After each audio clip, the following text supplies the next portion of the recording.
In a season that has arguably been defined by the highest of highs and the lowest of lows, it is appropriate on this mailbag edition of the show that the first question we're going to get to is what is one positive and one negative we can take away no matter how it ends. You are Locked On Giants, your daily San Francisco Giants podcast, part of the Locked On Podcast Network, your team every day.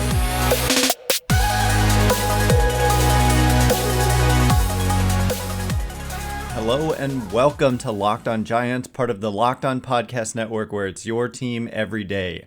My name is Ben Kaspick, and on this show we provide daily episodes Monday through Friday, talking about the San Francisco Giants in a way that's data-driven and rational, but also simple, passionate, and accessible to all. I'm a former contributor for the baseball statistics and analysis websites Beyond the Box Score and Rotographs. I've been podcasting about the Giants since 2015, and I'm a lifelong fan. Thank you so much for making Locked On Giants your first listen every day. We're free and available wherever you get your podcasts, including YouTube.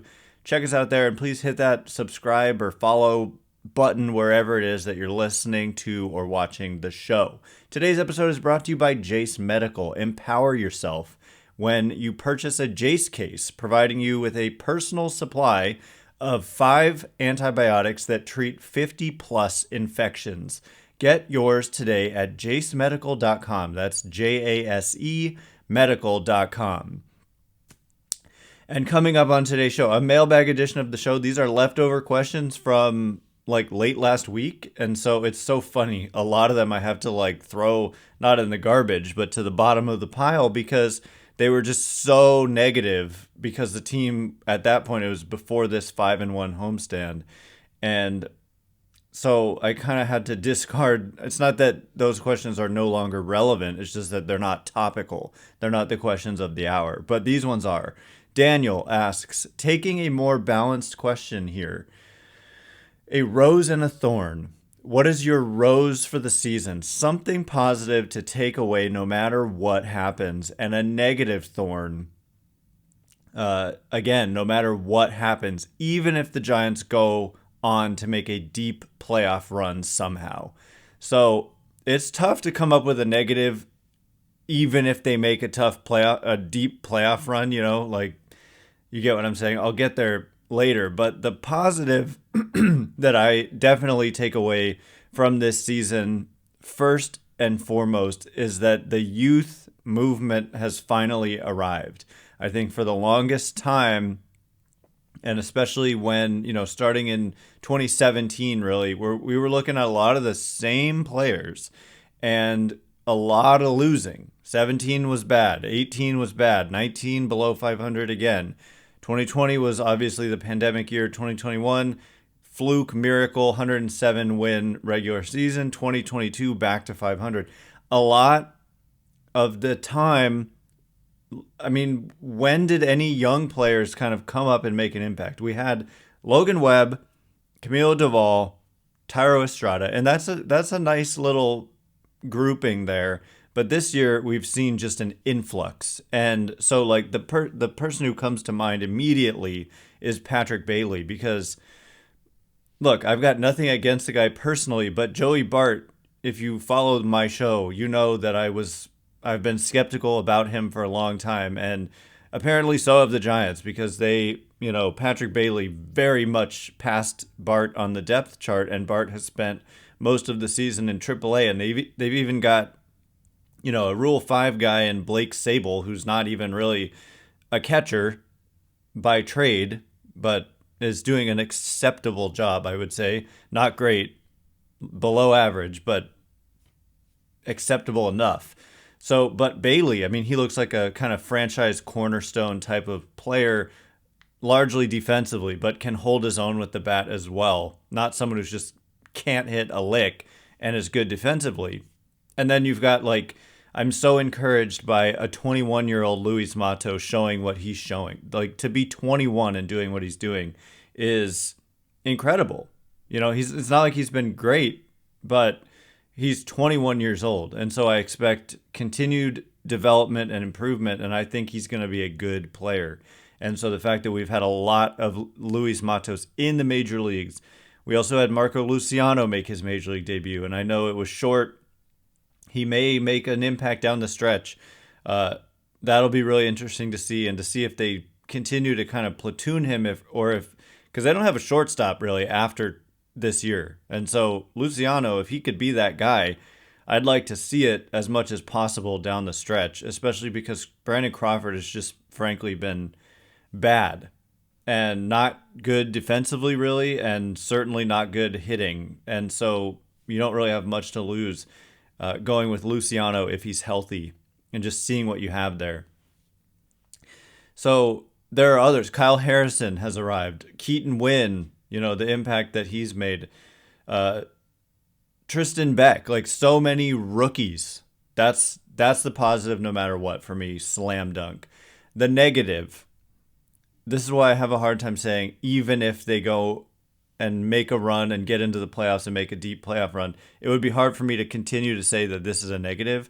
But for me, it's that I lost faith in the hitting coaches, Justin Veely and Dustin Lind, like specifically just because they went through this stretch of about 40% of the season where they were like the worst offensive team in baseball.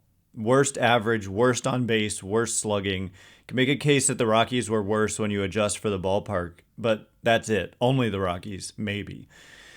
And that's a big chunk of the season. However, for the first 47.5% of the season, they were one of the better offensive teams in the game. And then in the last 6 games, they've been the best offensive team. Obviously, that's a tiny sample, but I did note that they've been this little 6-game stretch. No team has really been better offensively, and so that's why I say, like, if they keep that up and then they do it in the playoffs, then it's going to be hard for me to say this is a real negative. I don't know if there's some player. I mean, David Villar is probably a disappointment no matter what, but I don't think that's that big of a deal. It's really like, I mean, I guess you're saying no matter what, like if they fail to make the playoffs, if they struggle down the stretch, then it would be like losing faith in Farhan Zaidi and Gabe Kapler to be able to lead this team. But if they go on a run, make the playoffs, and then have a deep run, it would be hard to argue that they're some kind of failed leadership, So I'm going with the hitting. That was and the fact that Donnie Ecker has had a lot of success after going to Texas. That was just too long of a stretch of too bad of offense for me to be like, yeah, they're a great group of hitting coaches. When, over in Texas, Donnie Ecker has led that team to a really nice season, like amazing season offensively. So coming up in just a minute, speaking of hitters, which ones are worthy of bringing back in 2024? They're going to have a lot of decisions to make with tender versus non-tender and all that. And certain guys are coming back, certain guys are free agents. So that whole discussion in just a minute. But before we get into it, today's episode is brought to you by eBay Motors. Passion, drive, and patience. What brings home the winning trophy is also what keeps your ride or die alive. eBay Motors has everything you need to maintain your vehicle and level it up to peak performance, from superchargers, roof racks, exhaust kits, LED headlights, which I've purchased myself from eBay Motors, and more. Whether you're into speed, power, or style, eBay Motors has got you covered. And with over, get this, 122 million parts to choose from for your number one ride or die, you'll always find exactly what you're looking for. And with eBay Guaranteed Fit, your part is guaranteed to fit your ride every time or your money back. Because with eBay Motors, you're burning rubber, not cash. With all the parts you need at the prices you want, it's easy to turn your car into the MVP and bring home that win. Keep your ride or die alive at ebay.com/motors. eBay Guaranteed Fit, only available to U.S. customers. Eligible items only. Exclusions apply. Okay, as promised, we are going to get into more questions and answers. Speaking of like which hitters are worthy of bringing back in 2024, because they're going to have some decisions to make. Thanks again for making Locked On Giants your first listen every day. Every dayers tomorrow. Oh yes, we'll be breaking down. I say this every single day, but it's just true. There's 16 games left, so yeah, they're all huge. A huge game in Colorado. Logan Webb on the mound. Chase. Not Chase, is it Chase Anderson? A guy with just terrible numbers on the mound for the Rockies in Coors Field. You have such an advantage in this game, and so please, Giants, take advantage. Giants play the Rockies tonight at 5:40 Pacific, and you can catch every pitch of the Giants' hometown broadcast with SiriusXM on the SXM app. Search Giants. So, next question comes from DP, who says, who is worthy of keeping on the offense next year? Wade, Davis, Slater, and Yaz had very good first halves, but have disappeared in the last few months. Jock and Craw can't come back. And relatedly, Juan says, kind of far away, but how many guys do you see getting non-tendered at the end of the year? Yaz, JD, and so we're going to get into all the available options here for the Giants, including non-tender decisions. Preliminary, it is early. But, let's just say Jock Pederson and Brandon Crawford are, in fact, like pure free agents. And I could see a case for possibly bringing back either. I kind of said this last year with Brandon Belt and Evan Longoria. Feels similar to me. Like, there's a case to be made when I said you don't have a clear shortstop. But, man, you're right. Like, Brandon Crawford, he'll be 36 going on 37 next year. Or is it 37 going on 38? He will be 37 going on... Actually, he's born in January. So he'll be 37 years old for the entirety of next year. And he's just regressed defensively and has just been really bad offensively. So I do think it's probably Brandon Crawford's last year in a Giants uniform, which is kind of crazy. And it'll be fascinating to see what he does. Does he do a Matt Cain and say, just before the season ends that he will be retiring after the year? Does he do a Buster Posey and just announce he's retiring once the season's over? Or does he pull a Brandon Belt and just say, I want to keep playing, and probably sign elsewhere? So that's a fascinating storyline for another day, I guess. But Jock Pederson, they gave him the $19.65 million qualifying offer, and he just hasn't lived up to it.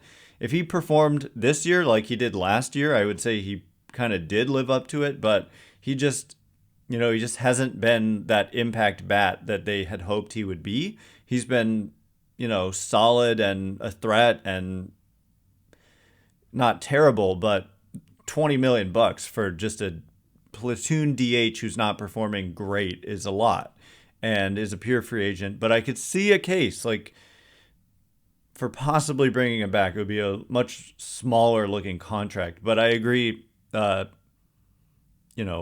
get to a question later about 3 moves that the Giants could make to make them more competitive next year, and one of them involves signing a guy who would be a DH, and so therefore I'm saying yes, Jock Pederson maybe moves on and goes elsewhere, but he's such a central kind of part of that clubhouse chemistry, and if it's a smaller deal and you're not relying on him quite as much, and I don't know, I could see a case there.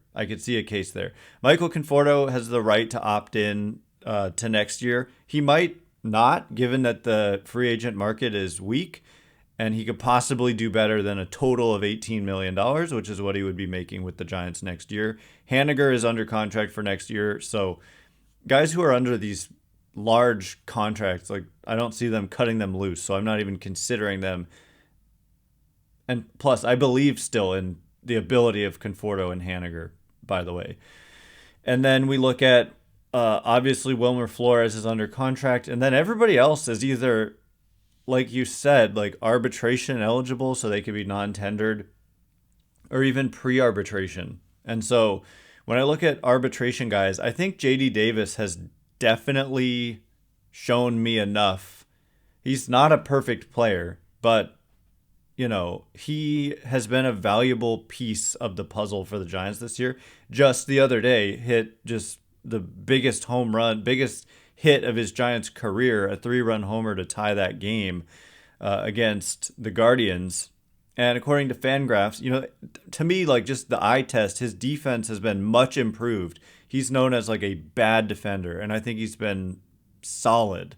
Some of the numbers don't agree, but some of them do agree with me. And what I've seen is that he's been solid there at third.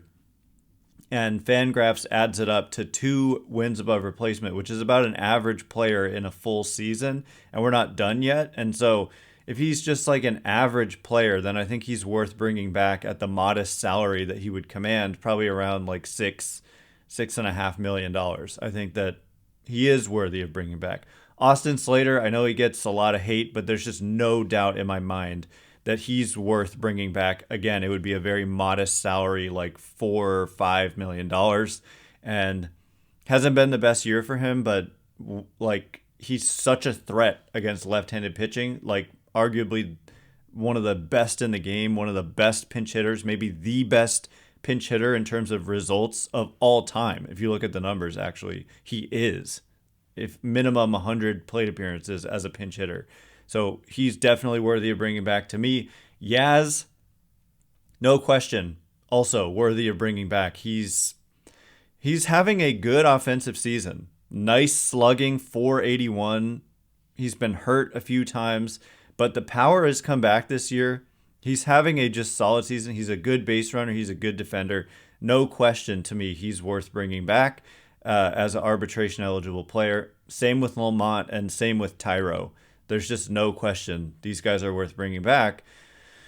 Other than that, everybody's pre-arbitration, and so I'm trying to think. Like it depends on if certain guys are out of options. Like, is Joey Bart out of options after this season? I think he is, and so he probably becomes not worthy of bringing back because he'd have to be on the roster all season, or else you'd have to DFA him. And so it might be time where they make a move to like trade a Joey Bart, because they clearly don't want him on the major league roster at all times, and yet he'd have to be next year. So that's kind of the main guys, and everybody else, like for the most part, can be optioned if need be, and wouldn't even be on that major league team. So hopefully I answered that question. Basically, like, there's not that many players who I like really strongly believe shouldn't come back. They don't have a choice with guys like Conforto or Haniger. Conforto could opt out, but he could not, and in which case they don't have a choice, and they're just not going to like DFA those guys based on the seasons they've had. They're going to look to make them improve and get back to the form that they had before these down years. And look around the league, like Carlos Correa, $350 million player that got cut down to $200 million, but he is having a down year. Like elite players even have down years, and so I'm not overreacting to one down year for someone like Mitch Haniger when he has such a track record. So coming up in just a minute, as I promised, those 3 moves. I am now king. What 3 moves would I make to make the Giants more competitive in 2024? We'll get into it and do some rapid fire questions in just a minute. And before we do, today's episode is brought to you by Jase Medical. Modern medical care and treatment are important, but our global supply chains are fragile, as we have seen. Things like pandemics, natural disasters, and foreign travel may cut you off from the treatment you need. Jase Medical is your solution. Just fill out their online form, and one of Jase Medical's board-certified physicians will review it to determine whether medications are safe and appropriate. Then Jase will send you your prescriptions to one of their partner pharmacies, where your order will be filled and mailed directly to your home. You can also send your physician a message for answers to treatment-related questions at any time. Everyone should be empowered to care for themselves and their loved ones during the unexpected. That's why Jace Medical offers the Jace case. Save more than $360 by getting these life-saving antibiotics with Jace Medical, plus an additional $20 off by using my code LOCKEDON at checkout on jacemedical.com. That's JASE medical.com. Okay, here we go. We're going to get to more questions and answers and some rapid fire. Thanks again for making Locked On Giants your first listen every day. Every day is tomorrow, breaking down a huge Game 1 in Colorado. Logan Webb on the mound. I'm currently watching the Reds and Marlins. Those are huge games. The D-backs play later. D-backs lost yesterday. Looks like the Marlins just almost hit a home run but didn't. Not sure I'm allowed to describe the action. Anyway, that's all coming up tomorrow. Giants play the Rockies at 5:40 Pacific. You can catch every pitch of the Giants' hometown broadcast with SiriusXM on the SXM app. Search Giants. And so, the great Vinny tells me that I am now king. Thank you, Vinny. What 3 moves would I make to make the Giants more competitive in 2024? So the no-brainer, slam dunk, easiest answer of all time is that I'm signing Shohei Ohtani. Now, it is extremely significant that he has an arm injury, an elbow injury, that his agent said will require surgery. And so this is what I'm talking about when I've said over and over that this guy is half pitcher, and the Giants have their fears about pitchers. But I think he's athletic enough that he could stop pitching and play the outfield, and that ultimately that may be the best move for him, even though it's so fun and exciting that he pitches and he hits. As he gets older, he had Tommy John 3-4 years ago, right? I believe. And now he needs another elbow surgery, it sounds like. So, but at the same time, he's going to reach free agency. So that's going to be fascinating how that news about his arm injury affects his free agency. But I think, maybe it's a chance to get him at somewhat of a discount. It's going to cut into the money that he's making for sure. Because, at least next year, there's a good chance, sounds like to me, that he probably won't pitch at all next year. And so he's only a DH, and that cuts massively into the value. As I have said, on the hitting side, it's not that he's Aaron Judge plus, Garrett Cole. He's a DH plus Garrett Cole or whatever. And so if you're just a DH, that is way less valuable than being someone who plays the field.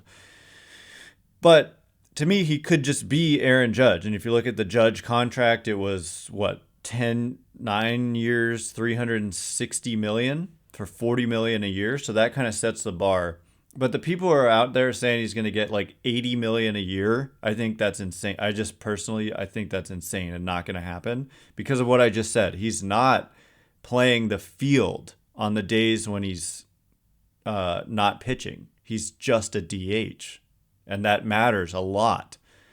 You're providing no defensive value when you're not pitching versus providing defensive value. Anyway, so I'm king. I'm signing Ohtani. It's going to take a lot of money, obviously, but maybe less than it was before.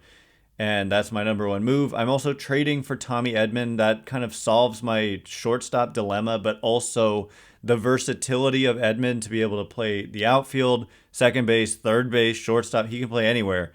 And that's beautiful because maybe Marco Luciano breaks out and kind of looks like your shortstop of the future and the present, and you don't want to be locked into somebody that you signed or traded for and be stuck in a position where you don't have room for a top prospect like Luciano. So a versatile player like Edman, I don't think the Cardinals want to trade him, but I'm king, so I'm just taking him from the Cardinals. And then the final move, I'm signing a pitcher, and we've got Alex Wood's contract up, thankfully, at the end of the season. And Also, Jacob Junis is a free agent at the end of the season. And they've got a club option on Alex Cobb. DeSclafani does have one more year on his contract. Stripling can opt in. Mania can opt in for one more year each. So, and then you've got Kyle Harrison. So you could make a case like that they don't even get a pitcher, a starter, like a impact starter because of all the arms they already have. But look, what did we witness this year? They had like 2 starters that they could count on for most of the season. And when I say 2 starters that they could count on, I mean they could only count on 2 guys, so they only used 2 guys. And every other game was, openers and bullpen games and all that kind of stuff. So I am signing either Sonny Gray, who's like 34 years old, so it would be like a cheaper contract, but he's still cheaper and shorter term, which they like. It's kind of their wheelhouse is shorter term. Plus, he played for the A's, and so there's familiarity with the area, so maybe that helps them get him. Or I'm signing Blake Snell, who just has been fantastic the last 2 years. Really struggles with command, but the stuff is just off the charts. But Sonny Gray or Blake Snell, plus Edman, plus Ohtani, that's my 3 moves. Next question, Kyle, where is the on-field leadership? So I don't know if this is like you're insinuating that they don't have it or you're just simply asking where it is, but I would say Patrick Bailey brings a lot of it. He commands a lot of leadership and respect from everyone on the field, but particularly the pitchers. I think they just totally respect and trust him at this point, which is amazing for a rookie. And then other guys, I think of Wilmer Flores as a leader. I remember like last year when Carlos Rodon kicked a bat into Thairo Estrada, Wilmer Flores like confronted Rodon basically.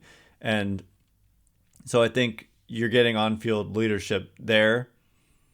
I think a lot of the guys command respect. Mike Yastrzemski, Thairo Estrada, but mostly, and then, veterans like Haniger and Conforto, they're respected as well. But really, Wilmer and Bailey, those are the guys I'm going with. And yeah. Brian says, why does ownership love Farhan and Kapler, and this uninspired and boring brand of baseball that the majority of fans can't stand? So this was a topical question when the question was asked, like on Thursday of last week, right before the Giants went on and played an inspiring and very non-boring brand of baseball. So that's part of the deal, is that baseball is a marathon. And for the first, they struggled early, but then they got red hot. They were the best team in baseball for like 2 months. And then they were like the worst offense in baseball for 2 months. And then for the last 6 days, they've been great. And so when you combine it all together, I don't know that I would call it uninspired and boring, an uninspired and boring brand of baseball that the majority of the fans can't stand. But it did feel that way a week ago. And so that just goes to show you. That's why I sometimes say, look, wait and see. I was asked a ton of questions last week, and I just said, let's wait and see how the season plays out before we jump to these conclusions. And so far, so good with 16 to go. They've got to continue to do it. But 5-1 since that time, since this question was asked, and scoring a bunch of runs. Defense has been a little bit sloppy, but winning games and scoring runs, hitting homers again suddenly. There's so many questions about firing the hitting coaches and all that, but like suddenly they're hitting great again. And so maybe they keep it up for the last 16 games and you believe again. Baseball's a really weird sport in that way, but I wouldn't say ownership's not happy. Like if this team fails to make the playoffs, ownership is not happy for sure. And there's been a couple of reporters, Tim Kawakami and Bruce Jenkins, I think, who have kind of suggested with seemingly some inside information that there could be like a move made, like a firing, whether it's Zaidi and Kapler or just Kapler, if this team fails to make the playoffs. And so that'll be something to follow closely. But the idea that they loved 107 wins, and they loved building towards the future, and a future that involved a lot of winning. And so if the winning doesn't happen, ownership doesn't love it, in my opinion. Anyway, that is all the time we have for today. Thanks again for making Locked On Giants your first listen every day. Everydayers, tomorrow breaking down this huge Game 1 in Colorado. Giants just have to continue to take advantage. As we check in, looks like the Brewers have a chance to tie the game here in the fourth. The Tigers are beating the Reds. Both of those things are good. And the D-backs play later. So all of that we'll be discussing tomorrow. The state of the race, the playoff odds, and the Giants game against Colorado. Giants play the Rockies at 5:40 Pacific. And you can catch every pitch of the Giants' hometown broadcast with SiriusXM on the SXM app. Search Giants. Once again, my name's Ben Kaspick. Check me out on X at Ben Kaspick, Kaspick. If you like the show, please consider rating it or leaving a review. It helps me out so much. So thank you in advance, and thank you sincerely to those of you who have done so already. I cannot wait to be with you again tomorrow. Thanks again. Thanks again for listening today. You are now Locked On Giants.